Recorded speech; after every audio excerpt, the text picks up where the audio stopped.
All right. Here we go. It's the lottery show. This is, I think, the fourth year we've done it. And if you need to know anything about 2020, I think you could just see how we're doing it this year. It's all on Zoom. We have Raja Bell here. We have Ryen Russillo here. And from Laffy's, it's Kevin O'Connor with a brick background behind him. I don't know. What time is your set tonight? 8:30. Okay, great. Well, we were supposed to go on at 5 o'clock PT, but then Milwaukee decided to just kill Orlando. So we just said, screw it. We'll go up early. There's nothing to watch here. Let's talk playoffs first. Raja, biggest thing that's jumped out to you here the first 4 days? How much better I think the Dallas looks than I thought they were going to look. I said on Monday that I didn't think defensively they were going to be able to get enough stops, but I had discounted the fact that no one's actually playing defense in the bubble except for maybe Houston. So, like in an offense only type of environment, they're perfect. Russillo, why aren't people playing defense in the bubble?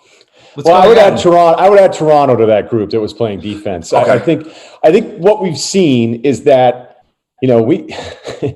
it does remind me of teams in the past that have done nothing, who have talent and go, don't worry about it. We got this. They're like, what are we giving you the benefit of the doubt for? Like, I don't mind giving the Warriors the benefit of the doubt when the defense slips a little. I don't mind giving the Bulls the benefit of the doubt when it's the third season when they're trying to get this done. But the Clippers as a group hadn't done anything.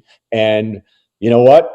We didn't know what the roster, we didn't know what the rotation was going to look like. We just really liked their two best players, and that hasn't looked right. The Lakers are the worst shooting team in the bubble other than the Wizards, and they told us, don't worry about it, we're fine. And I think you're already going to see some changes to that rotation. And you can even say for Milwaukee, Bud tried a bunch of different lineups, and I think that bit him in the ass a bit in game one, not game two.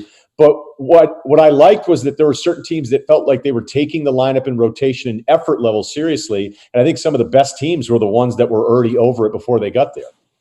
I'm wounded you didn't throw the Celtics into the good defense group. I thought we had some moments there, shutting down Shake Milton and 5-0. I just expected that you would bring it up at some point, so I was just going to let you do that one. There are certain teams that are defending, but I also feel like every team's just shooting the ball at a high level. I mean, I'm curious, Raja, like playing in the NBA, how much do you feel like being in a neutral site without any travel, without fans, is actually helping all these corner three-point shooting percentages skyrocket? Yeah, no, all jokes aside, I mean, it is definitely easier to shoot the ball when you don't have all the distractions of being in a gym with all the distractions that can be in an NBA gym. Like you're just in there grooving it. All your teammates, you can hear all the encouragement stuff. It's just a different vibe than being in a gym with all the distractions, let alone the travel and all the other things that go into NBA, game day. But being in a relatively sterile gym is what you do. That's what you grow up doing. It's where you get all your practice reps. And so you're naturally going to shoot it better, in that kind of environment. Do you think at least part of it is these guys can't do anything other than focus on basketball and take care of themselves and get a good night's sleep, not deal with the media? They're not out till 5 a.m. Like we're getting the best versions of them, I would say, from a mental standpoint, potentially, right? Or no? Yeah, NBA guys go out till 5 a.m? Yeah, they're night owls. What? Yeah, I mean, there's something to all of that. Like when when you have nothing to focus on except hoop, and you eliminate distraction, yeah, there's a case to be made for you getting a better product. And I kind of felt like going into the bubble. Plus, the other thing is a lot of guys had a lot of rest. And when you're talking about shooting the ball and scoring the ball, fatigue plays a role when you get 60, 70 games in. And yeah, I think you see some fresher legs, and it's kind of manifesting itself in better scoring, better offensive play, at least. That's how I feel about Russillo.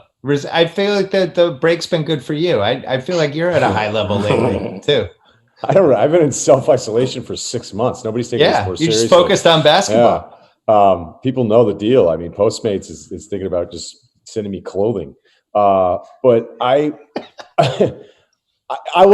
kind of can't wait for, though, is that we know, and Raja knows this better than any of us, but it's also a human nature thing, is that if you give people excuses, they're going to use them. And whoever gets eliminated is going to blame the time off. Whoever gets eliminated early is going to say it's because of the bubble. And I mean, it's impossible to be as prepared as you could be for this. It's impossible to be as rested as you guys have all mentioned. You're not on a flight for over 3+ months. All you're doing is basketball with that break. And I know it's going to happen. I can't wait to see who the person is that writes it. But whatever good team goes out earlier, and then their beat writer, who's also the PR person, which is a huge problem that I have as I make these little remarks. But it's going to be like, they got real tired there around game 6, game 7. And you're like, if you got tired that time, then what's your point of even being a pro athlete? Because it's never been, as you guys have said, you've never been in a better situation for this. So it'll be funny because I haven't disagreed with anything you said. I just know that storyline is going to come for a team that goes out a lot earlier than they thought they would. Well, it's almost like the quarantine, we've talked about this, says if your relationship isn't good, I'm sure all of us know people in our circles who like, oh, they broke up. Yeah, quarantine got them. Where you're together all day, and I think the Sixers are going to be the basketball example. Yeah, man, quarantine got him. KOC, take the floor there at Laffy's. Give us your super disappointed, can't believe it Sixers take. It sucks, man. It just sucks. You got Joel Embiid, who for all his faults, he's tired at the end of the games. It still feels like when you're playing around this guy and some of the talent that they have, that the product should be way better than it is. Tobias Harris, somebody they're paying $30 million, putting up the low numbers that he is. Al Horford falling off a cliff. It's just disappointing, man. And then Brett Brown's inability to adjust game to game, just season after season, continues just to disappoint. And I ranted about this yesterday on Twitter. I just feel bad for Sixers fans because it's like, what do you do next after you lose to Boston? They're going to lose. What do you do after this? Who's taking on that Harris deal or that Horford deal? You're not trading Embiid or Simmons. What do you do? Well, let's ask Raja, the only guy who worked for a team out of the four of us. Although Russillo and I feel like we're both like, we could have done this. It's just nobody's asked us yet. Raja actually worked for a team. So you have 2 of the 5 most untradeable contracts, in my opinion. Mm-hmm. Harris is in year 1 of a $180 million deal. Horford has 3 years left, I think, for almost 28, 29 million a year. And just over the last 2 years, because this started last year in Boston, athletically looks like he's moving into a different phase of his career. And I don't know how you dump either of those guys unless you're taking somebody else's problems back. What would you do? Where would you start? I wouldn't even start with those 2. I would start with really trying to figure out if I'm sure that Ben Simmons and Joel Embiid can work together. I have to sort that out. And if I'm in the Sixers front office, personally, the answer is no. I don't think that that's a good marriage. I don't think that's a good way to build a team for both of those guys individually. I think that you have to pick one and then tie your horse to that player. So from there, and only from there can I start to try to figure out if I can package something and get off of one of those contracts, which, you just alluded to the fact that it's going to be almost impossible. But I think I start a step before that. I have to figure out if Embiid and Simmons can play together going forward. And if that's the way I want to build my team around the duo. And I really don't think I would if I were the Sixers. I think, is there anybody on this 4-person Zoom right now who thinks that those guys should stay together long-term? Because I am in the no camp. There are at least some numbers. If you track the 2-man offensive per 100 possessions, it used to be atrocious, and then it was bad, and then it was almost acceptable. But I still felt like whenever I would track kind of the closing minutes of a very tight game, and it's not even a criticism of either one of those guys. They're just the worst pairing. You're like, hey, what's a perfect center? Okay, well, it's this guy Embiid. All right, well, what's this unbelievably modern, guy that could play all 5 positions defensively, but probably shouldn't initiate and space off a big because he can't shoot, but maybe could drive like Giannis and kick out to other people. Oh, this guy, Ben Simmons. All right, well, how would they fit? Oh, that wouldn't really work. They kind of duplicate some of the stuff that they both do. It's not – look, they're probably going to stay together because they're going to give a new chance a coach to try to figure this thing out. And the other part of it is, what do you trade that you actually like, that you think makes you better, which you always have to worry about with this stuff. But, the Brett's – I don't know if KOC was tracking this. I think when Boston went zone a couple times just to mess with Philly, which is a really good thing to do against Philly, whenever you want to get him thrown off, they're terrible against zone. Miami did it to him a ton. I think Brett was like, hey, do you guys want to try zone too? Like, I forgot. and they ran some zone stuff. And I was like, are they only doing this because the Celtics did it a couple of minutes before? And that's just kind of what it felt like. And I don't get mad at Brett for not ripping the guy's effort, but their effort was really bad yesterday. And they had two specific plays, and I'll end the rant here, but they go full court press the start of the fourth quarter, be like, all right, guys, let's go. And they gave up 2 offensive rebounds back-to-back possessions to Cantor. And you go, all right, cool full court press. You didn't box out the big. It was so bizarre to watch. The putting Shake Milton on Kemba, just keeping him on him. Not when you have like Josh Richardson, the teams that have really succeeded against Kemba usually put like the taller athletic guy on him so they can at least challenge a shot. Philly's like, we're not doing that. And then they were like, hey, Joel, just hang out under the basket. Just pretend this is like a pickup game, but it's the 3rd hour of the pickup game where you're just trying to get through the rest of the day. Don't come out. Don't jump out on anybody. It was bizarre to watch. KOC, what would you do if you're running Philly?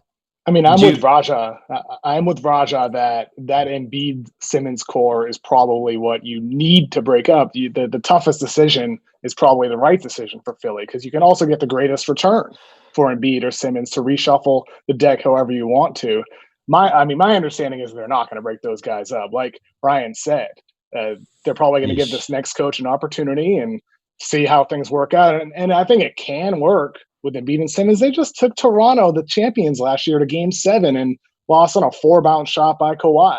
They've had success with those two guys despite their overlapping weaknesses. They can still work together, but I'm not so sure, to Raja's point, that they can reach the heights that they should with those types of talents. And the best ideal scenario for those guys is probably some type of trade, like whether it's Embiid or Simmons, is finding some type of ball handling weapon at wing or guard who can actually run high pick and roll with you. Can I give you a trade? Yeah, give it to me. Been thinking about this one. I'm sure it's been on the internet. I'm saying I invented it.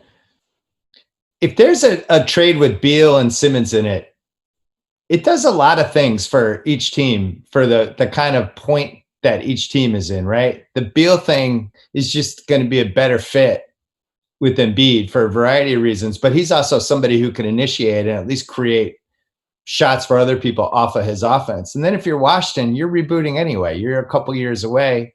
You're putting somebody that I think we all think is one of the best 15 guys in the league in a situation to kind of quote unquote have his own team. Raja, yes or no on that one? I'm not going to say no. I like it. I think if you're going to go from Philly's perspective, though, you're still going to need the primary ball handler to tie those two guys together. They're both guys, while Bradley Beal gets his own, I think he's in more of a comfortable space when you have someone that can create a little bit too and can kind of facilitate offense. So I think you need to pair them with a good guard. But I like it because I think Ben specifically needs to be on a team where they can explore everything that he can do. Like, let's really get into who he is. Ryan kind of talked about like this new wave of player that can do a lot of things. Well, you know, I don't think you've seen all that he can do. Like, I think totally agree. Just put it in his hands and let him go. You know, and then you build around it. Once you figure out what he is, you have more chance for success. So I like it. You just got to give me a point guard to go with him in Philly. How about Mike Conley? Little Mike Conley, Al Horford. That's probably not enough for Simmons. Big contract for big contract. You mean get Conley just in for Horford? Yeah, you're just like, hey man, he's making a lot of money. He's making a lot of money. What do you think? Swap? Maybe if Utah also decided to flip Gobert elsewhere and they totally reshuffled what they want to do. They this is my kind of podcast now. You know? I love this. Let's bring more dudes into this. I love it. I would think Utah would say we had cheaper, younger Horford. His name was Derek Favors, and we finally had to move on. Yeah, we couldn't figure out what to do with him. Yeah, I mean, look, better. Peak Horford was a hell of a lot better than peak Derek Favors ever was. But the Horford stuff is so bad now. I think if there's one positive from all of this, which Sixers fans, have to deal with this, and I'm sure they've been really annoyed. Like, when I think of Embiid's start to his story, you don't play 2 years, he's been healthier than I thought he would be. Oh yeah. Which is a huge plus. So there's value there, even though I would imagine more front offices are probably still a little worried of, Is this guy ever conditioned right? Am I staring at some sort of problem? Whereas Simmons, I'm telling you, teams were done with him about a year and a half ago, maybe. It felt like teams had just totally given up on him. Those playoff games where he'd had 4 shot attempts. I had heard some rumors about different offers that were out there where you thought at the time, my gosh, Philly should have just said yes to that. And whatever the issues are, I think his value around the league is a lot higher because of some of the stuff that we've seen from him and just the way that I think teams have more of an open mind of him initiating more of their stuff if he ever ends up getting traded to be kind of the guy.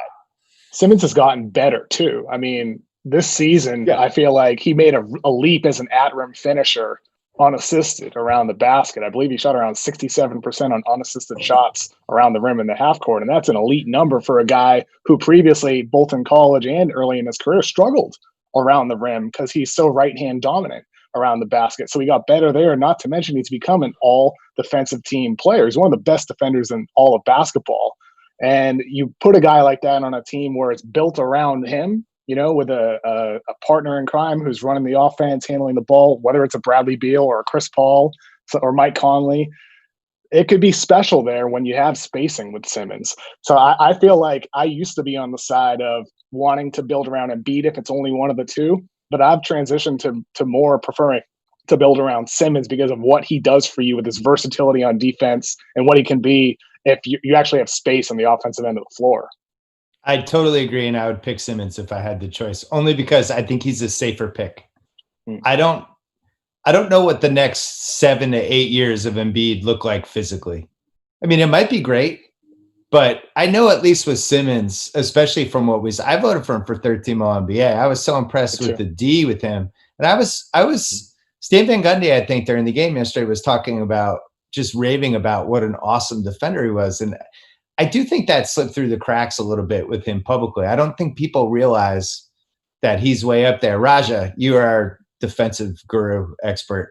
Where is he? Is he top level for you? Would you put him in your 5 best? 5 best for sure. Yeah. I heard the broadcast too. And, Van Gundy was saying he's the best defender in the league. You're splitting hairs there. Like, I don't know that I'm ready to say he's the best in the league, but top 5 certainly. Look, versatility and length defensively are just things that you can't recreate, right? So you get a guy that size who can move his feet and stay in front of things, but's big enough to handle, bigs. That's valuable. Like, I was a good defender. I could only guard 1 through 3, and that's a small 3 because I was 6'5", 200 pounds, right? There was a limit to what I could do. Sean Marion was more valuable because he was 6'8" and could guard 1 through 4. So, Ben Simmons is a great defender, and that length and ability to move his feet make him really, really versatile. Hey, Raj, can I ask you a follow-up on those two guys? Because this is something I complimented Bill on. And whenever I compliment Bill too much, then everybody just thinks I'm kissing his ass. But it's a great point about tanking, and that the writers love tanking because the writers feel like I could be a GM, so I could just tank too. The Hinkie AOC loves it. The Hinkie worship is like beyond, and something that Bill said years ago was, one of the dangers of it is when you just decide, hey, let's be total losers here for 3 years, and then we'll just turn it on and be winners. It's a really overlooked part of it. And I had heard, Jimmy Butler was like, get me out of here. I had heard Tobias Harris was like, all right, I'll stick around for 180 million. Right. What do you know about maybe the bad habits and the poor foundation, despite the talent of Simmons and Embiid, that maybe lead to some of their struggles because of what they were allowed to kind of get away with? And basically, it's like, we don't even want you to play for a few years, do whatever you want, get bad habits, lose 1 million games, be around this, but then you're going to turn this on.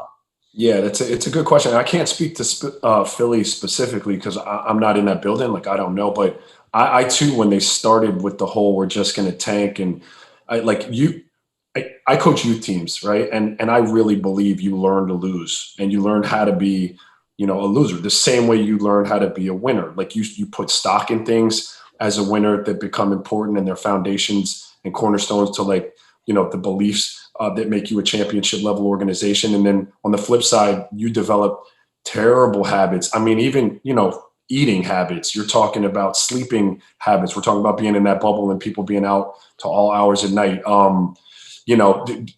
Having good vets in gyms that teach you how to stay in gyms and stay dedicated to honing a craft. Like I got to play with the Michael Finleys of the world. I had Terry Porters and Avery Johnsons and Aaron McKees and Steve. Like those guys were all winners and champions who taught me, how to be a pro. And so a lack of that in your gym, and you're losing and you're promoting it like out in everybody's face, like it's going to teach people how to lose. And the risk you run is when you want to win, that you've conditioned a whole lot of really talented players to be losers. And I know that this is an NBA pod, but I was worried about that last year with the Dolphins. They just wound up with a really good coach in Brian Flores, who was, even though they tried to tank, he was creating a culture where they were competing every night. But Philly didn't do that. And that's what you wind up with. Not all the time, but you certainly run the risk of winding up with that. Look at Raja pulling some NFL in here. I wasn't expecting that. Jesus, that wasn't on your scouting report. Go ahead, KOC. Sorry. No, I mean, I don't totally buy this though with Philly though, because the last time they had a losing season, 16-17, the only players from that team still on the current team are Embiid and Simmons, and we've seen Simmons, who was really bad on defense at LSU, a guy that was criticized as somebody who maybe doesn't care about winning. We have seen him turn into a guy who impacts winning. Joel Embiid, a guy who did have conditioning issues, has continuously got better as a post player. I mean, he's tried to get better as a jump shooter. It hasn't happened. He's also gotten better as a defensive player. I feel like Embiid and Simmons, the only guys from those tanking teams, the end of the process, have become great players. They just don't fit together. I think the mistakes were like drafting Okafor. The mistake was Colangelo trading up and getting Fultz. I feel like Philly is in this position because of personnel errors, not process errors. I think Hinkie was on the right track with what he did. There was just a couple mistakes along the way that totally screwed this whole thing up. Right, but you had said before they've shown their success. They've won one playoff series. If they don't win this one, I'm more in the Raja camp. Great. Well, the thing is, the other thing with Simmons, and I don't know, I just noticed this year. I felt like he was the most competitive person on the team, other than Thibault. Like when I watched them, those were the two guys that you could count on if you're just flicking league pass. Like, oh, those two guys give a shit. But to KOC's watched point, the game I don't yesterday. think we saw that. Yeah, we didn't see that with Simmons early on. I don't. Just this season, I felt like we saw it though. I did feel I'm like not there was a disagreeing. competitiveness to him. Yeah. And Thibault, and that was it. And what we saw yesterday in that Boston game, I thought that was really kind of illuminating, like to the point where it's like, man, it's almost like what was that story? This was, I think, in your era, Raja. No, it might have been earlier, the 1-2-3 Cancun with Nick Van Exel. In the huddle, when they were down 3-0. Yeah, it was before you. The Lakers about to get swept, and he famously was like 1-2-3 Cancun. And then they got swept, and it became a big thing. Like, you can Google this story. But sometimes teams look like they checked out. And to me, the Sixers look like a team that's done. And then you hear Embiid after the game talking about, the old way we would be coming back home for game 3 with our fans. It's like, yeah, well, there is no old way. This is, you're playing in a neutral gym, and you had to win one of those first 2 games, and you completely rolled over in the second game. So I don't know the answer with them, but I know that the Harris, to me, the Harris thing is actually the worst thing that they did, because they gave up all their remaining assets in that trade. I don't think he was the greatest fit with last year's team. And then they compounded the error by giving him $180 million, which is just bonkers. We said it at the time. It was especially way when too there's much money. like 4 other teams that had decided when they had him for a little while. And it's kind of like some of these 18-point a game guys that are like, man, 18, hit some corner threes. The efficiency's nice. Okay, there's been 4 teams that are like, we don't want to pay him, because they had him in the building every night. You did this on Logan Murdoch with him on Ringer NBA show, but do it again quickly. When you were in the Cavs, the tiers that you guys had for like how you rated the players. Because I think, in my opinion, when teams really get into trouble with contracts, it's always when you're giving the Nick Batum contract, the Tobias Harris contract, $29 million for Andre Drummond. I don't mind overpaying superstars. It's when you overpay that guy below. But tell them about the tiers that you guys had. Yeah, it was, you sat down and you took every NBA player and you were ranked like 1 through, I don't know, 6 or 7, something like that. And then you were attached like an A, B, C, or a D after that. And then a 1A is, I don't know, 10 guys in the league. They can be. It's like Harden. the best player on a championship level team, undoubtedly, right? And then, you'd slot accordingly. So if you were number 2, like let's use Gordon Hayward, who was a really good player, but I never thought he was a 1A because I didn't think he could be your best player on a championship level team. You wind up at like 1B or 1C. So you're still, a really good player. But Tobias Harris is probably like a 2A, great character guy. He could be like your second or third option on a good team, but he's never going to be like a 1, you know what I mean? So they slotted, and Griff was really smart. Probably not a 2A for Tobias, maybe like a 3A, but they weren't going to pay you if you were substantially out of the slot that they had you. They just wouldn't do it. So Hayward is probably a 1C, but because of the market, you talk yourself into him being kind of somewhere between a 1A and a 1B. Yeah. But really, he's a 1C. I like the way you do that. KOC, should we start adopting that for all of our basketball? What do you think? You like this? I'm all about it. You love tiers. Raj is at your tiers corner. Yeah, I like that from Griff. I wouldn't say Hayward's a 1C anymore, though. That's for sure. He's fallen down a couple tiers, probably down to 3, unfortunately. Right. Hey guys, ESPN has workout footage of LeBron pregame. Oh, you guys miss it? What? Somehow they're able to get access to him working out with a trainer before the game started. All right, let's talk about this lottery because it's coming up in a little bit. It's starting at 5:30. It's 5:05 right now. Is this the worst lottery of the 21st century, KSC? It's the worst lottery since I've been doing this. Yeah. But I don't think that makes it a bad draft. I think there's a lot of good potential role players that can be had in the middle of the lottery, late lottery, and throughout the first round, and guys who impact winning, like we saw with Matisse Thybulle this year, like we saw with Brandon Clark on Memphis, like we're seeing with Dort on OKC, who went undrafted. There's those types of guys. But the top of the draft, whoever wins these top 4 picks, I've had conversations with execs and GMs and people who have potential lottery picks, and they're like, we're fine staying where we are.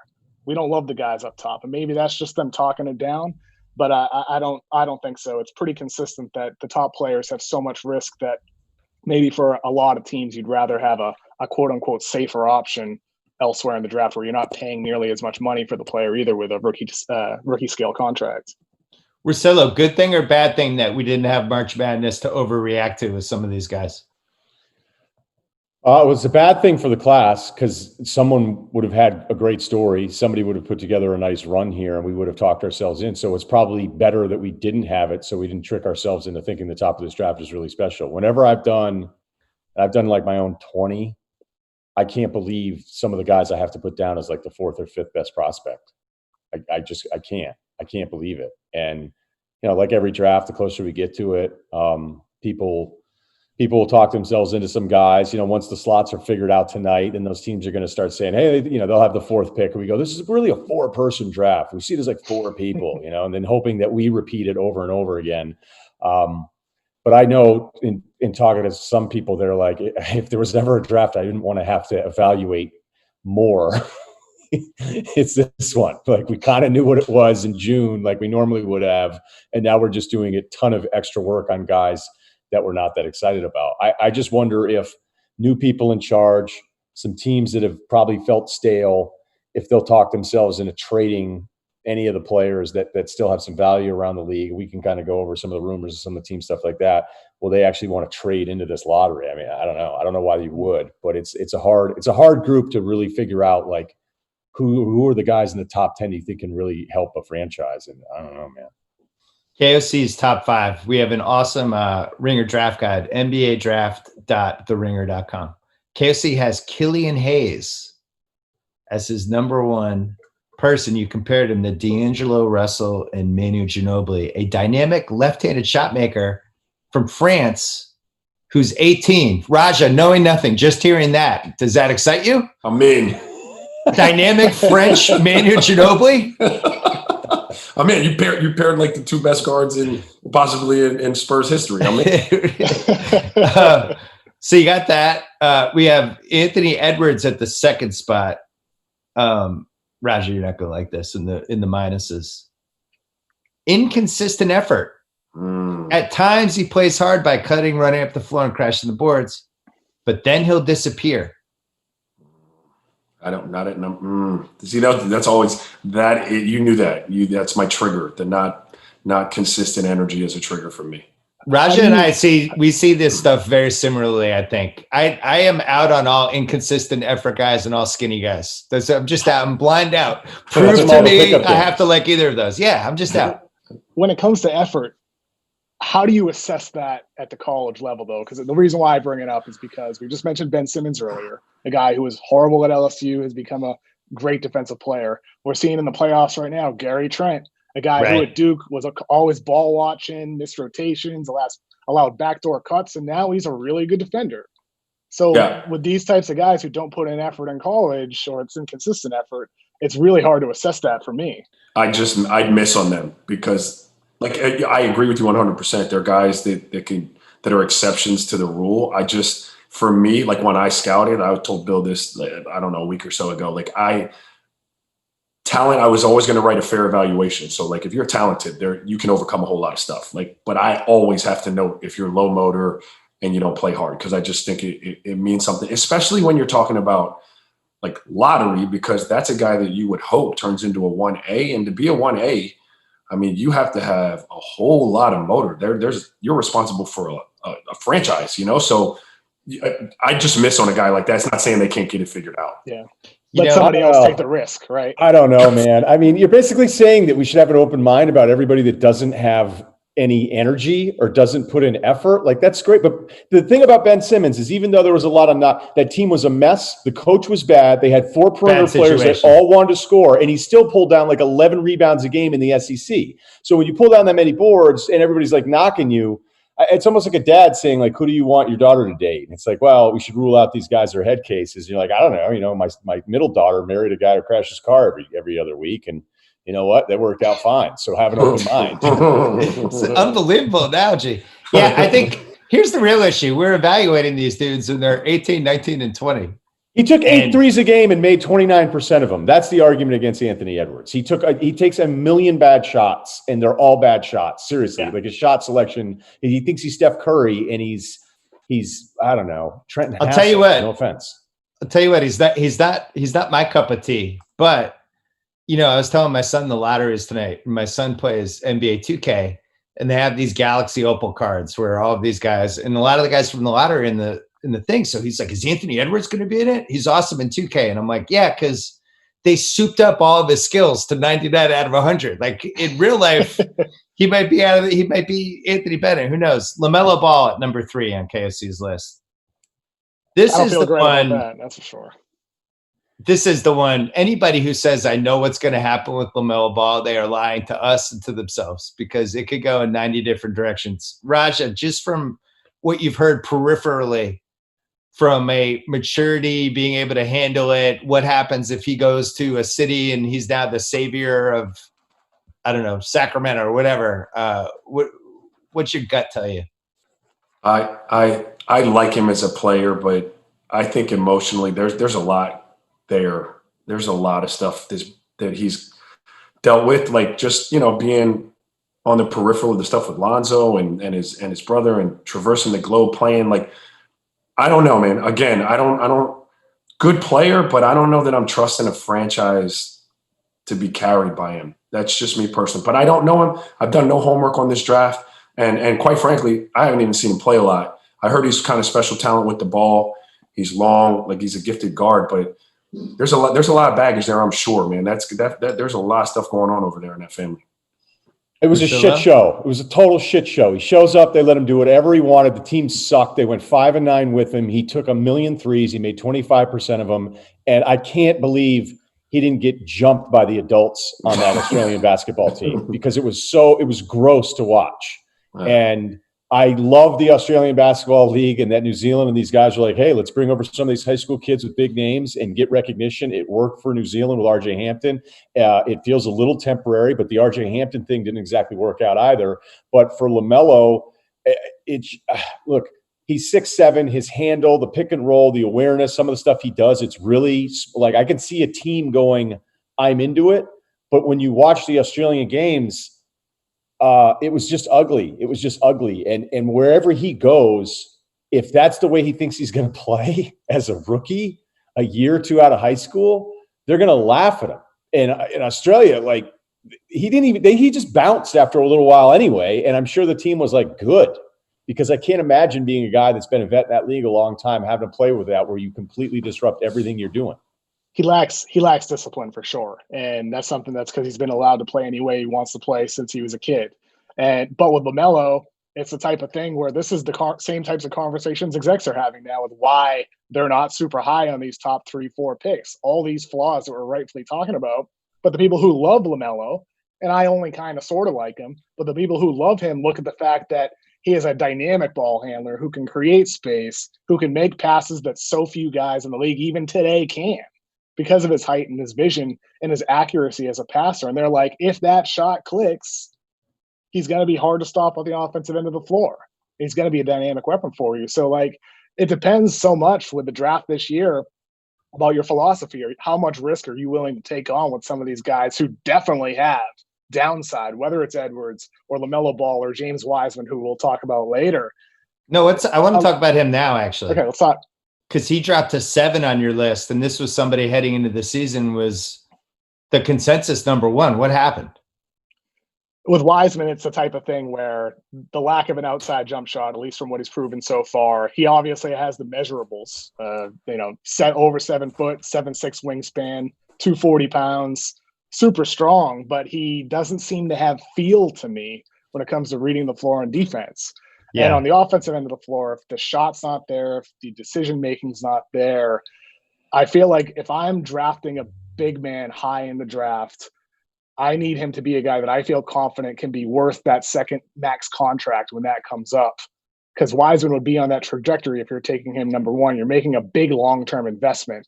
And for me, I'm kind of factoring in that second deal. Would I rather take a risk on one of these guards or wings, or do I want to take a risk with a center? So it's not as much a knock on Wiseman exactly where I have him ranked. It's more so just my own philosophy when it comes to how I would want to build a team. So if, let's say Jackson Hayes, what did he go, 10th last year? 8th, 9th, 10th, somewhere in there? 10th. If he was in this draft this year, would he be ahead of James Wiseman? No. Okay. I don't think so. So this draft isn't like as big of a catastrophe as people are making it seem, because as you said, it's deep with solid guys who have a chance. It's not a catastrophe because, guys that maybe we won't discuss tonight that could be good role players. Aaron Naismith from Vanderbilt, knockdown shooter who's really good on defense. There's risks that you might want to take later too. This draft isn't weak on role players. It's just all the top guys have major, major question marks. I mean, Brian, if you ever got back to doing your NBA draft confidential, you'd have a lot of goodies this year about these top guys. I know. It just took me hours to transcribe it to keep all my sources private. What about No, I'm not done with Wiseman because he shouldn't. Okay, go. He can't. Look, I get what you're saying, but he just can't be 7th in this draft. And I understand what you're saying about the second contract, but if he pulls a Mo Bamba on me, somebody else can pay him. He is too skilled as far as like the minimal version of him. His ability to run, he catches everything. There are some moments where you can see that it's not as fluid in the catch and processing exactly what he wants to do, where you'd like that to be a little bit more instinctual, but it isn't always that way. But like, I feel like there's a 5-man rim to rim version of him that still should put him ahead of. I mean, when we start doing an Obi Toppin, I know Denny, a lot of teams do like him. Halliburton. I just can't see collectively having 6 guys or Killian ahead of Wiseman. I actually still would have him 1 here. Wow. And I do think that there's another version of him. I'm not sure if it exists where I think we don't have a lot to go on. I'm sure you watch him more in high school than I did, but there's some small forward skills that I think he wants to show you every now and then, where he has a little bit of a handle, a little bit of touch. There's a turnaround that he has. He showed this jump hook. But in the 3 games he played no one that could guard him, and he put on a pretty impressive show on just catch, roll, and finish at the rim. But I just think with the uncertainty with the other guys at the top, I think 7 is low. It might be. And he is somebody that I want to learn more about because there's sort of like a bit of a Jaylen Brown factor here, where Jaylen Brown at Cal was also a guy who didn't make good decisions, who was also slow to read what was happening on the floor. Yeah. And so with Wiseman, how much of that is that just him being a teenager and then he's still So- trying to get things to catch up. Here's the other thing. Raj, I want your take on this. I think it's so easy to get guards. And we see over and over again, even this year, right? Like Trey Burke was bouncing around on the scrap heap, and he's, one of the key guys in game 2, Dallas Clips, or like Cameron Payne, who 3 teams gave up on, and all of a sudden he's coming off the bench for Phoenix. I do feel like you can always find the Jalen Brunson, whoever. And then if they end up being better than that, great. What you can't find, the 2 things are like the 6'7", 6'8" wing 3-and-D guy, and then the guy who could be the 5 and potentially protect the rim for you. I would much rather roll the dice with Wiseman, and especially in this draft, and hope he worked, versus just taking a guard. Where do you stand on that, Raja? Because there's so many good guards. Like if I'm taking, let's say I take Halliburton, let's say he turns out he's pretty good. Well, there's still going to always be 10 to 12 point guards who are just better than him, and it's like, all right, so now I'm taking a guy that never has a chance to make an all-NBA team. Whereas at least with Wiseman, there's a real value if it pans out. What do you think on that, Raja? That's a good question, because I mean, initially I was going to say I would err on the side of taking a guard, because so much of what you're doing is predicated on guard play now. Like everything is spread out, and so having good guards, people who can make plays off the bounce, are critical. But that's provided I felt like really good about the guard and his trajectory. So if you're telling me like I'm rolling the dice on one or the other, like I think guys have always kind of erred on the big, right? Just because you don't have a lot of 6'10" run and jump athletes walking around. Like you see a lot of guys 6'5". I saw him in Publix when I was at the grocery earlier today, but you don't see the 6'10" guy walking through the door. So if he can run up and down the court and do some things, yeah, I'd probably err on the side of the big, just because, to your point, guard position, if you have good ones already, can be plug and play. Like your guys like me, I was able to catch on and have a good career, but like, honestly, there are probably a lot of guys out there that could do what I did, not a lot of 6'10s walking around. Well, I would err, if I had to rank my err on the side of caution positions, I just think your safest bet is probably the 6'6" to 6'8" guy who can play multiple positions, and you just kind of hope, all right, they're going to have one sort of flaw, especially in this draft. Is maybe they don't have a great motor, maybe they can't shoot yet, maybe they were playing out of position in college, and they were, in college they were playing as a 4, but they're really a 3. But it seems like over and over again teams have struck oil on those guys. Russillo, what would have to happen for you to take a point guard with like the 4th pick in the lottery? I'd have to love my coach, and we'd have to all be on the same page. And I would have to say, like, look, like the stuff KOC says about LaMelo that teams like it is very real. It's 6'7", maybe 6'8" at some point, seeing over the top of people, running high pick and roll with him and trying to trap him and having a passable shot. I mean, if that happens, he ends up being great. I'm just telling you, if you watch all the Australian games, it's disgusting. I mean, it's hard to make it through those. You're really scarred by those. You're not a fan of his floaters from the elbow? I'm not a fan of like 4 guys that look like all they want is a Foster's and a white dart looking at him pull up from half court going, are you serious? Right. Like, what is this? I would have to have like a great relationship with my coach to go, how can we bring him along? If Golden State ends up, like, say there's a version where Golden State ends up at 3 and say Wiseman goes in the top 2. Again, I'm just talking out of my ass here, because I would imagine Edwards or LaMelo or somebody, depending on how the order goes. But say like Golden State's sitting at 3 and Wiseman and Toppin are gone. All right. Yeah. So some weird version of this. And you have Edwards, LaMelo, Halliburton. That's probably their worst case scenario, right? As they sketch this out, they're like, man, let's hope we're not in the spot where there's just guards up. Yeah, ball dominant guard who doesn't make shots. So, they kind of had that already. Yeah, and you would think that situation with Myers being so good and Kerr being so good is that maybe you're bringing this guy along slowly, but we're talking about the second part of the window here.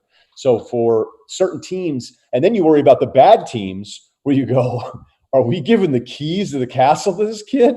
And now we get a Zach LaVine situation where I think Zach has come along. He's become a better player. Oh, you don't like Zach. No, but if he's your one, you know, what are we doing?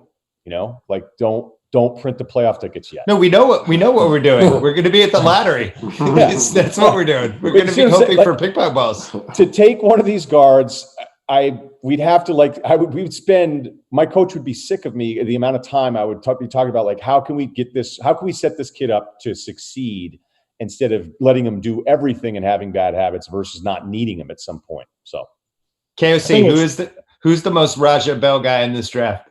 Most Raja Bell guy, maybe Devin Vassell. You have him in the top 10. Second-year player. You have him ranked 5th. Raja, this is huge for you. This is huge. Just got compared to the number 5 guy on his list. This is awesome. Vassell's one of those guys that I would feel better about taking ahead of Wiseman just because of what he could bring to the floor for you as a versatile defender who just plays so freaking hard on the end of the floor. And on offense, great spot-up shooter who's shown some stuff off the dribble that he didn't show his freshman year. He got dramatically better as a shooter off the dribble, and that at least suggests there's a chance that he has some untapped upside off the dribble. So he's a high floor and maybe a higher ceiling than some people might expect. I have him 3rd on my list because just from what you said, shades of Chris Middleton, Robert Covington, and Matisse Thybulle. I'm in. That's all I need. One of the best defenders this year's class with a developing offensive game. Okay. So, to me, I looked at this list and I'm like, we have to be focused here on Golden State. Golden State, this is the all-time ridiculous situation. They make 5 straight finals. They still have Curry and Clay and Draymond. They still have an awesome organization and a great coach. Don't forget Wiggins. Well, we're going to get to Wiggins in a second because, if they were able to get this kid at like 3 or 2 or whatever, they still have the card of Wiggins with that Minnesota pick to try to trade for a veteran, or potentially they could package this pick with that Minnesota pick next year, which is top 3 protected, and Wiggins' contract. And now I'm in the Bradley Beal conversation. If we think that in the offseason, Bradley Beal's like, look, you need to trade me. I am leaving. He's not getting traded. You think no way? He's not getting traded. Beal and Wall are going to give it a chance together. And that team is going to give it a chance as well. I'd be shocked if Beal got traded. I think the team wants to give it a chance more than those 2 guys want to give it a chance. I agree with Russillo. They want to give it a chance. I've talked to both of them in recent months for stories that I've reported, and maybe they're BSing me, but I buy what I'm hearing. I don't have a problem with the team. I don't have a problem with the team saying, "Let's see what we got here. One more chance with a healthy Wall and Beal." I don't know. So you wouldn't more time. KOC, if Golden State got the 3rd pick, you wouldn't trade Beal for Wiggins, the 3rd pick, and that Minnesota pick next year. We just talked about how shitty. Sorry, I don't know if I'm allowed to say that. Some of these top prospects are. No, I would not do that if I'm the Wizards. Bradley Beal's only 26 years old, and he's turned into an all-NBA caliber player. I want to keep that guy. That's a guy I want to build around. I actually agree with KOC on this. If I was the GM, I would be I'm going down in flames with this guy, and if he leaves me at the altar, I'm getting fired anyway. But I'll definitely get fired if I trade him for 50 cents on the dollar. So now, if Ben Simmons is on the table, I think that's a different conversation. That's why I wish this draft were better. I wish Golden State got the number 1 pick, and that there was maybe a Karl Anthony Towns type at 1. Ooh. And you go, all right, contract. Because the thing is, you can't do Draymond to Philly. But having Ben Simmons would mess up Draymond. But I wish I could see. Remember how forever, and Roger remembers this, every time there was some guy that we'd want to see leave the team, we spent 5 years going, I'd love to see him on Phoenix. it was just every time. I feel like there's these bigs I just want to see run with Golden State and whatever version we see of them coming up.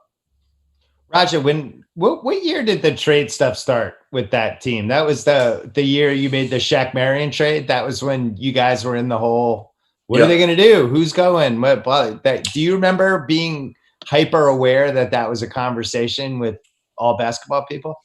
No, what I do remember is right before that domino fell, I was sitting with Leandro Barbosa pregame watching a telecast of a Heat game. And they panned to Shaq up in the stands, and LB said, in his Brazilian accent, who trades for him now, man? And I was like, LB, I could not tell you who would trade for Shaq at this point. I don't know what they'd have to give up. And I don't know who. And 2 weeks later, Shaq was there. And then that, like we talked about, that was the domino. But we also had this conversation, Logan and I, about, it goes into tampering a little bit.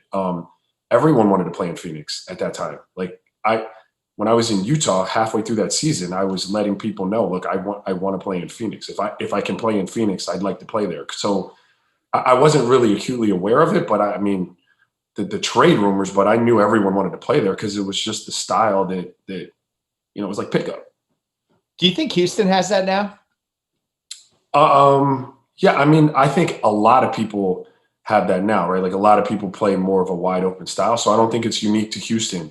But I do think a lot of guys could see themselves if they're really, gifted on the ball, or like me, Houston would appeal to me a lot now because I know I could just sit in the corner and shoot threes, right? So you loved it. I'd love it. You should come back. Yeah, I know. If you come back, you gotta say the ringer.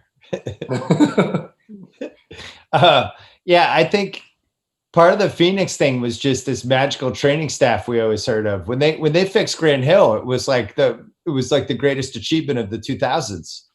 Yeah, that guy was done. He'd lost like 3 years to injuries, and then all of a sudden he was, reinventing himself as kind of Pippen Light for a couple of years there. But yeah, that was. I wonder what other teams are like that. KSA, what other teams are like that the players in the league are like, oh man, I want to be on that team? I think it's like Raja said. A lot of teams are playing that style now. There's just a lot of ball movement. I just wanted you to say pace. Boston. I set you up just to say Boston. I gave you the bait. There you go. You ignored me. You can bring it up. All right, so here's what we have for the lottery odds, because this Milwaukee game's about to end. So Golden State's in the pole position. The lowest Golden State can go is 5. They have a 48% chance of being 5th. Cleveland is 2nd. We should probably talk about them for a second. What the hell do you do if you're Cleveland? What do you need? You need everything and nothing. You have guards. You have the weird Drummond Love backcourt, or front court, which I guess they're gonna keep maybe. But like, what would you do if they asked you, hey, Raja, what do I do with Cleveland? Oh, man, I figure out how you want to play. Like, because the way you're setting it up looks like you're throwing it back to like 96. And I mean, I don't know that that's gonna work in the NBA. There where Phoenix was for me 3 years ago, where Kobe's my guy, but like, what are you doing? What's the end game here? Do we have a blueprint? Like, can you tell me what the vision is and how you're going to get me there? And I don't know, because there's what is in the draft that's going to help them. Like you just named, and we talked about a bunch of guys that, I mean, right. I don't think not different really help Cleveland, right? What would you do, Russillo? Well, first of all, I wouldn't make any positional mistakes in the draft. I wouldn't go, well, I can't take a guard because I really like Sexton and Garland. I think it's too early to write off Garland, who I did like a lot because of his, we had a very limited, I think, 4-game sample of him at Vandy. But as far as his kind of in-out, start, stop, dribble, and then the 3-point shooting numbers, I thought there was something there. And I kind of go, look, I think most of these backcourts now, you're better off with 2 scorers, especially if one guy's small because they trap him. Hey, just kick it to somebody else. You can see the times when you really extend and try to trap Lillard, and it's like, okay, well, now McCollum's going 4-on-3. So is that a great situation? I don't think you have to worry about playoff stuff like that right now if you're Cleveland. But, Love is $28.9 million 2 years from now. That contract was stupid. That contract was, hey, we're mad that LeBron left, and now we're going to buy into one of our guys and look at our positive headlines. And it was stupid. He wants to stay. It's like, yeah, he wants to stay because you're overpaying him. Drummond is a $28.75 million option. I mean, you got to be kidding me. And he has a hard time staying on the floor in today's game. So I think I would also tell you that Cleveland's probably one of the more owner influenced teams as far as some of the stuff that they do. Most of these owners call the shots more than I think a lot of us even realize, and it's always good to remind ourselves of it. But they have terrible contracts across the board. I mean, Larry Nance Jr., do you guys remember him? He still owed another 20-something million the next 2 years. That was tough. So, yeah, that's another type of contract where you get in trouble, where you're paying like the Larry Nance Jr. type $12 million a year. It's It's pretty like, good. Nance was pretty good this year in Cleveland. would you pay him $12 million a year? He's pretty solid individually. His defense played some 3 for them with all their bigs. You know, I like this. I like the correction on Larry. I like it Nance too. on this. So that's good input. I like the Larry Nance defense. The lottery started and they just showed the board. It looks like Golden State played the Steph Curry card for the Brad Doherty's wearing his tux from the '86 draft. Minnesota is going to be the 3rd team with the most ping pong balls. To me, it's a little more clear what they need, right? They just need whoever the best wing is. I mean, or a point guard. Like they kind of can't lose in this draft. There's multiple guys that would probably play for them, I would assume, right, KOC?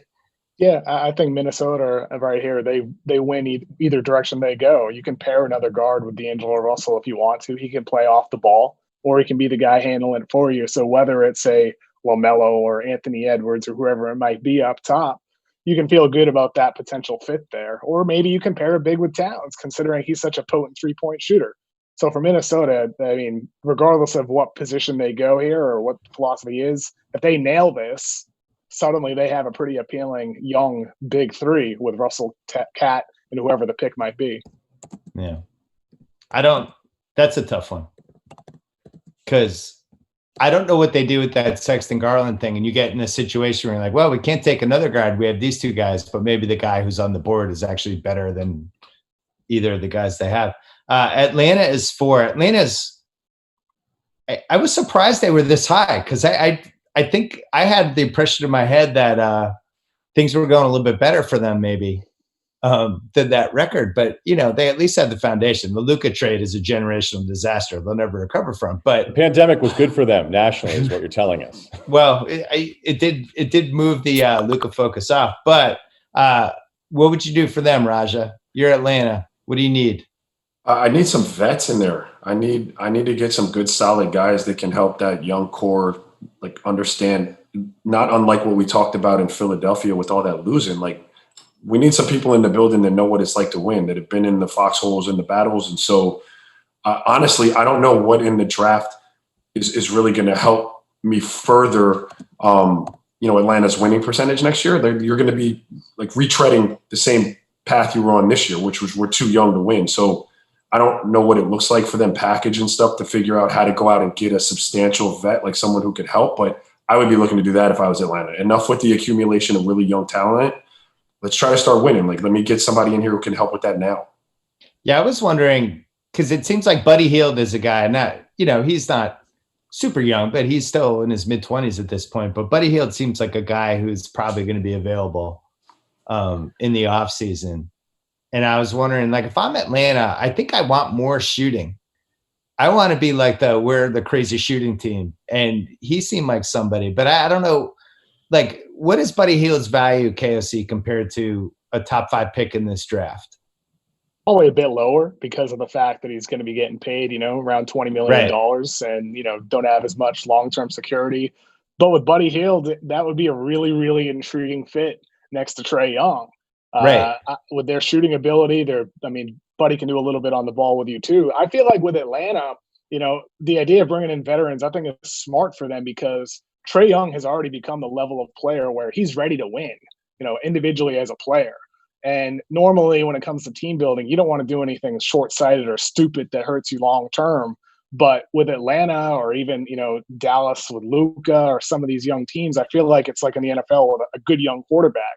You want to take advantage of that when they're on their rookie deal and try to add as much talent as you can before they come up with their next deal, and you don't have as much flexibility. And with Trae, the level of player he is, even though you said it's a disastrous deal for them to get rid of Luka, that very well may be the case considering Luka legend, is on that track. But Trae's a great player himself too in his own right.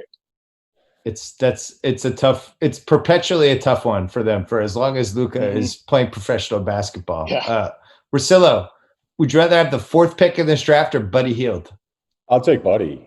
You got to pay somebody anyway. And I get the point of how much it can mess you up. But look, man, I like the transactions where it's not about hope sometimes. And if it's a player I like, I go, okay, who cares about waiting on cap space? Are you telling me I can trade for this guy who I kind of like, and he may not be as good as closing my eyes and swinging as hard as I can? And if it were a different draft, I think it would be probably a different answer. If there was 4 or 5 guys I liked in this, and really the reason why this draft is so frustrating is that you plan for years to land somewhere where you get your chance at a star. I mean, that's the whole job. Can you find a way to get your hands on one of these stars? And that's why you'll see people draft certain times. They go, yeah, we knew this was way bigger risk, but we were due to try to do this. The same time when Milwaukee was like, yeah, we weren't really sure about Giannis. We go, is he the best guy of the group now that's still star potential? It's what Denver did with Michael Porter Jr., and it's certainly working for Milwaukee. It may not work to the same level for Denver, and it doesn't feel like you have any of those options here. So if you're giving me somebody like Buddy who can shoot and space the floor, but and I think the biggest thing for Atlanta is, as good as Trey has become as an offensive player, he's got to be better than the worst defensive player in the league if he's going to play this many minutes. And I don't know how you hide it other than hoping you have a nice two-way player. Like, do you think Buddy's good enough defensively to make up for all the stuff? Or, I mean, maybe Raja, you could speak to this, just how often you guys search out those switches to try to abuse somebody. You don't do it every single play, but is there a way to hide Trey enough to start winning some more games defensively? Not if you have another guard. You need to pair him with the defense. Like they did it with Allen Iverson a lot. Like they paired him with the defensive 2. Yeah, Eric Snow stuff. Or a defensive 1, right? Like they were looking. Eric Snow. Yeah, so you're looking for that. I look, Buddy Hield. I don't want to take anything away from his defense. He's serviceable, but I don't know that he's good enough to really that's the right answer. Mask what Trey's doing. I think Buddy Hield fits with them offensively. I have concerns, and like I'd say Allen Iverson because I almost feel like the way Trae Young plays, you kind of have to really commit. Like that's the way you're playing. Like he's got to have the ball in his hands, and it's got to be high pick and roll. Like you got to play like that. So you got to build to play like that because that's what you decided you're going to do, right? And maybe, to be fair to Cam Reddish and to Hunter, and I think we'd all sit here and agree that it's still a very, to be nice, like, I don't know. But we got to give them more than a year to see if one of these guys develops into somebody that can maybe guard some smaller players, because there's certainly, you would think with the way Hunter was at Virginia and the athleticism of Reddish, that there's at least something to build on there, even if, as rookies, it was very inconsistent, but run by a second-year player. Mm-hmm. With Trey, I hope he's willing to sacrifice and share the ball more often, because if he does, that opens up what they can do on the offensive end. Trae Young this year only shot 103 3-pointers off the catch and hit 47% of them. I mean, he is a knockdown shooter off the catch. The things you could do with him off handoffs and screens, it's pretty exciting if he's willing to sacrifice. But that's the big question. A lot of guys don't want to. So we got Golden State, Cleveland, Minnesota, Atlanta. Detroit has the 5th most ping pong balls. I don't think we need to even have a Detroit conversation. Talk to a front office guy. I was going over the lottery real quick, and he was like, worst roster in the league. It's brutal. I mean, by far. If you're the GM of that team, you're just looking in a mirror going, what did I do to myself? Knicks at 6. New administration for them. I guess if you were ranking their best assets, their assistant coach, I guess Barrett's first, but they don't really have the moves. Like if they want to make a big splash and be like, oh, Embiid might be on the table, here's a bunch of stuff. They don't even really have the bunch of stuff. So God only knows with them. I just want to talk about Chicago really quickly. They're 7th in this mix. They just had a coaching train wreck. There was some good stuff written about that this week. I don't think they were run particularly well. And by particularly well, I mean they were run fucking terribly. And I like some of their pieces. Like, I like Carter. I like Markkanen. I think Markkanen was in a worst case scenario. If I was a GM, I would be trying to cherry pick him right now, because I think there's a whole different world in which that guy is like really an asset if he's playing on the right team. Raj, if you had the Chicago GM job, are you keeping the team you have, or are you blowing it up a little bit? I'm keeping the team I have for now. I need. So Ryan was talking about having like real frank conversations with your coach. Like we got to get in a room and really hash this out, right? Like, what stylistically, how are we going to play? What are your plans for Lauri Markkanen? What are your plans for Carter? How are you going to use Zach LaVine, so he's not just going like crazy and shooting us, while he's scoring 27 a game, but we're shot out of everything. Like, what are we going to do there? And if any piece doesn't fit with his vision, like I wouldn't be afraid to move something. But I don't think I'd move off of it just to move off of it. Like I'd want to give that a year with some stability just to see what I actually had. Russillo, would you try to cherry pick Carter or Markkanen? Who do you like more? I love your marketing call. Best thing you've said in an hour. Thanks. Stepping it up as we get closer to lottery. Yeah, no, you do warm up as closer we get to the ball. I do. I take a while. I need a lot of foreplay. I think Markkanen had some moments before the injuries, and then it's tough on these young rosters where you go, hey, we're rebuilding. Okay, everybody's young, and it's like, okay, cool. 1 through 12 is all first, second, or third year players, and the third guys are pissed off at the first year guys because they're taking their minutes and they think they're due for a contract that they probably don't deserve because if we've been this bad and we're still rebuilding, like what do we actually have? But I thought Markkanen had moments where you go, whoa, this might be the part of the Jimmy Butler trade where it completely works out. And Kobe White had moments last year, and I would just move on from Zach LaVine. Markkanen's one of those guys who's going to end up on like Dallas. So, some good team that'll be like, oh, we figured out all the ways to use him. And all of a sudden, long white Euro, Dallas? Awesome. I don't know. Yeah. KOC, what do you think? Who would you pick? I mean, with Markkanen and Carter for that team, they're keepers to me for now. At least see how you can work that out. Markkanen can do more off the dribble than he was able to show under Boylan. And Carter, with the injuries he had over his first 2 seasons, I don't feel like he's gotten a fair opportunity to do what he can do, or what he hasn't been able to show what he can be on defense either, for that matter, as a real anchor and with some versatility. I think that's such a good job. I was really jealous of the dude with a lot of letters in both of his names. What's his name? Arturas. How do you say his last name? He's the K-Man. The K-Man. I was jealous of that dude because K-Man. You have a great fan base that has a lot of good memories, and even up until a few years ago had teams and players that they really liked. You're in a huge market. You have money to spend, allegedly. Who knows if the owner's going to actually spend it? But, the pieces are there. You're in the 3rd biggest city in America. Raja, compare and contrast Reinsdorf and Robert Sarver.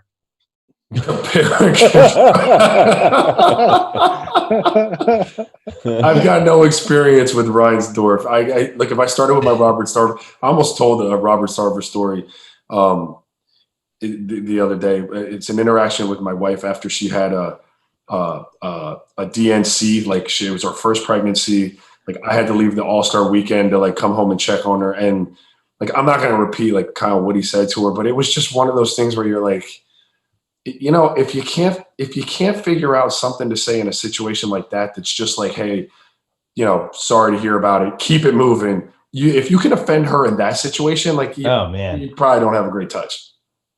It doesn't seem like it's getting better with him, even though despite the team, I've never seen anybody celebrate 8-0 in the bubble that ultimately led to nothing, but they had reason to celebrate because it was the first time they felt like, oh man, we actually might have the foundation of something. Oh, the lottery is about to happen. As we watch these first, the Celtics from the Memphis Grizzlies. So there you go. The Celtics are going to have the 14th pick, back-to-back years of thinking they were going to get a top 5 pick from Sacramento or Memphis, and they turned out to be what, KSC? 14-14? Not great. Yeah, that's not great, Bob. Before we get to the rest of the lottery, no one expected me to do this. If 2020 taught us anything, it's that things don't always go as planned with State Farm. You can be ready for the unplanned moments in your life, like life.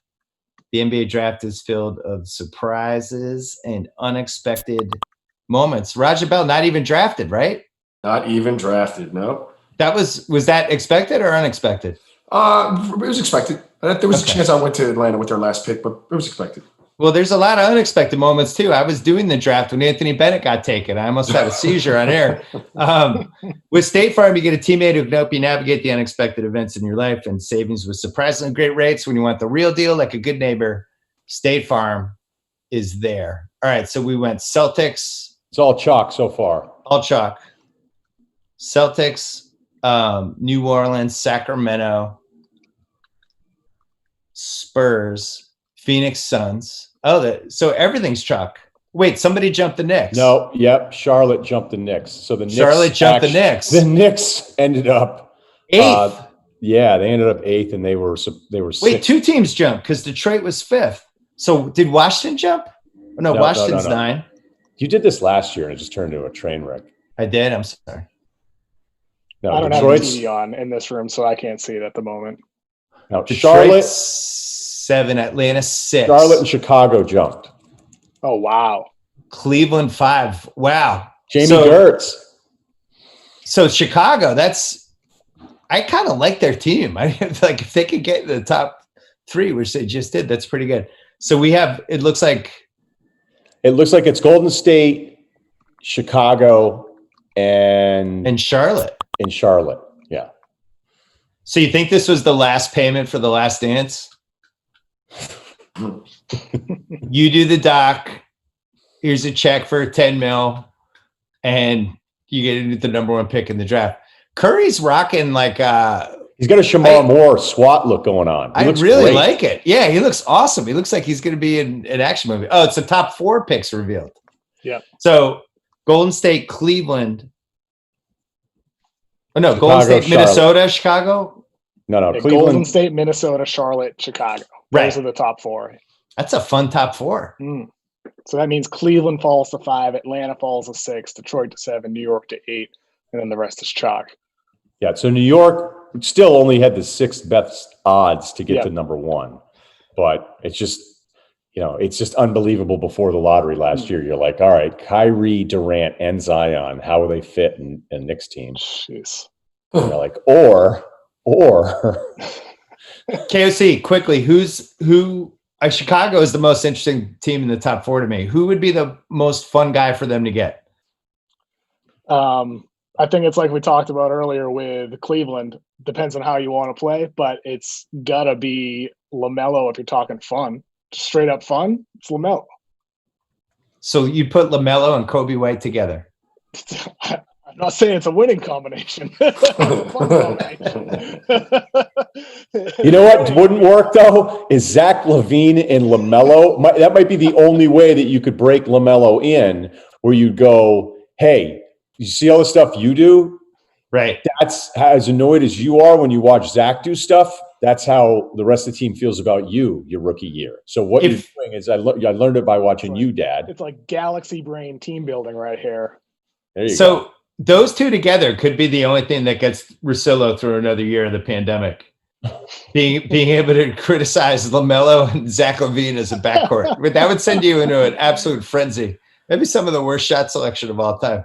LaMelo and Trae Young would be fun too. But Zach did fight to the death. Zach did get better than his. He did. The ones that really bothered me were those T-Wolves pull-ups from 30 feet with 21 seconds left in the shot clock. Those are the ones. Kind of like when Marcus Smart feels like, all right, time to get this team out of it. Marcus had some tough ones these first 2 games. Yes, he has. It reminded me again, but he's been better with it. So it's funny. You want to enable him. You want him to be full Marcus Smart at all times. You want him to you know what it always is? Embrace his inner Marcus Smart, but at the same time, the amount of times, and I'm sure Raja can speak to this, you would waste a post possession on a big who couldn't finish just to make him feel good about all the screens he was going to set the rest of the night. That's what you do with Marcus. You let him take those 3 or 4. I just don't like it when it's with less than 2 minutes left in a close game. That's all. I'm with Bill though. And you know who was great with that? Mike D'Antoni. He was not going to tell you bad shot. He just wasn't going to do it because he was like because you just have to be free to be you, right? Like whether your value is on the defensive end or rebounding or even scoring, like gonna let you shoot, bud, because I want you to feel good about that. Yeah, when Stevens expresses mild upsetness at a Marcus 3, it was like an absolute travesty of a 3 because I think he subscribes to that theory. He wants Marcus to cook and do his thing. KOC, most fun team to win the lottery right now? Golden State, not even close. Golden State, for all the reasons we talked about earlier, with the fact they're already going to be back in championship contention, with all the things that they could do with trade potential there, or just taking a young guy and turning him into something special and having him on a rookie deal with Steph and Clay and Draymond and Wiggins. It's Golden State if you're picking the funnest team for the number 1 pick and most intriguing from a competition standpoint in the West. Question for the group. Was Charlotte too good where you don't want to take a rookie to upset what they could build on from last year.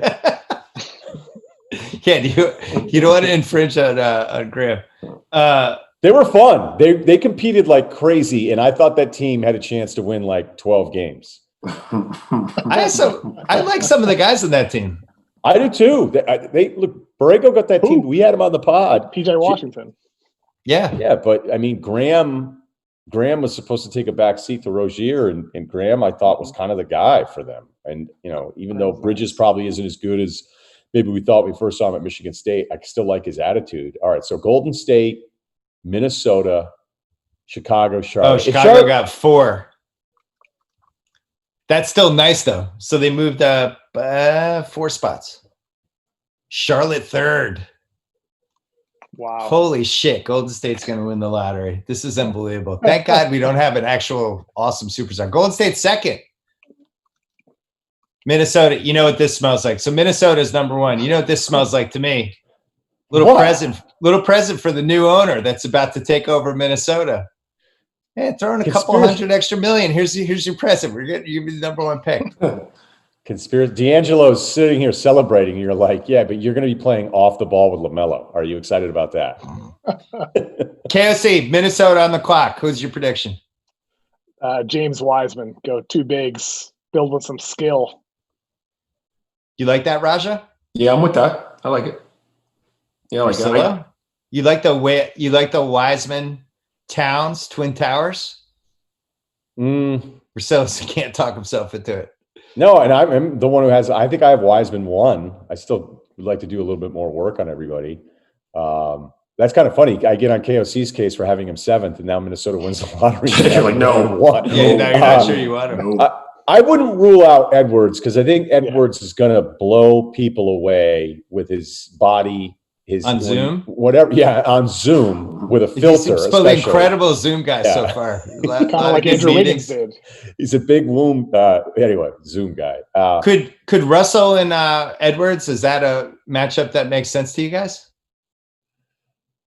Raja's in. Raja's like bullish right now. Oh, I think that's better. I think it's better than LaMelo and Russell for sure. If Edwards starts defending and he can actually hit shots, then that could be a great combination. Edwards is probably the ideal if you're talking about what he can be in a best case scenario with his body. He's going to already get an NBA ready body, but he doesn't have an NBA ready, brain on the defensive end or as a shooter with his shot selection either. But Edwards ideally, but I do wonder if maybe they zig when everybody's zagging and go with 2 bigs with Cat and Wiseman. That's really intriguing to me. And Charlotte's at 3. And they have Terry Rozier for $20 million a year. They have Graham, who was a most improved candidate of the year, dude. They kind of need everything and nothing. It's one of those teams. I'm not even going to predict what they're going to do. But Chicago at 4. According to your draft guide, it would seem like you just kind of want to be in the top 5 and then all hell might break loose after. But even if they got Vassell for Chicago, that would be a good one for them. I wonder if Golden State just takes him. That's like exactly what they need. They need a wing guy who's can play 30 minutes a game, guard people, not expensive. It just seems like a Golden State pick. It's going to be fascinating because now that we actually know the order, I mean, you talk to people who have Vassell ranked 16th or 17th. You talk to people who have him ranked 5th. So that's true for Wiseman, LaMelo. Rankings are everywhere, all over the place. So like we're talking about like Wiseman, Edwards, and Ball as the likely guys for the top 3. But I do wonder if maybe one of those guys or 2 of them end up possibly falling and we get some surprises in the top 3 of the guys we're really not focusing on here, especially a team like Golden State who might be more likely to draft for need, to your point. Yeah, but the Wiseman thought to Minnesota. I mean, because you can't. I don't know if Culver plays into the equation here, and then they think like, okay, is Culver and Russell a great fit? Probably not. I mean, whatever, man. It's about putting as many scorers out there as you possibly can. So if they feel like, hey, Edwards fits in this, and that's our small forward, small guard, point guard, then we go with that. But would Wiseman make more sense because they don't have to commit to him as much offensively? I mean, it's going to come down to just like, hey, I like this guy better than that guy. I'm not going to get too worked up about it. But if Wiseman were to go 1, I think that really kind of impacts what Golden State's going to do. But I don't know what the trade market is going to be like. I don't know if Philadelphia. I would imagine they're going to try it again with a coach. I don't know what the Pacers are going to look like next year. You hear some rumors about Sabonis wanting out. I think the Atlanta Hawks would probably move some of the younger pieces around, as Roger was talking about, for some depth or maybe some veteran guys. But Golden State might get stuck with a guard if Wiseman goes one. If KOC is right on Killian Hayes, that's a good consolation prize for them. But I think they go for Vassell because of just, I know how Kerr's talked about it on my podcast. Like, he's envious of the teams like the Celtics that just have multiple wings, the ability to switch. And like, he's pretty open. Like, we think that's where basketball is going.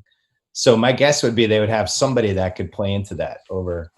Could we see a trade down? We've seen 3 consecutive years of trade downs of top 5 picks, Fultz for Tatum, Luka for Trae Young, then the DeAndre Hunter for multiple firsts last year. I feel like this is another year, especially if you're talking about 1 with Minnesota or 2 with Golden State, that I look at those teams and maybe I'm like, oh, Chicago, you want to trade up here? Cleveland, you want to get Wiseman? Let's make a deal. Well, the other thing with teams that fell could use the 1. Minnesota's got top 3 protected pick next year. It goes to Golden State.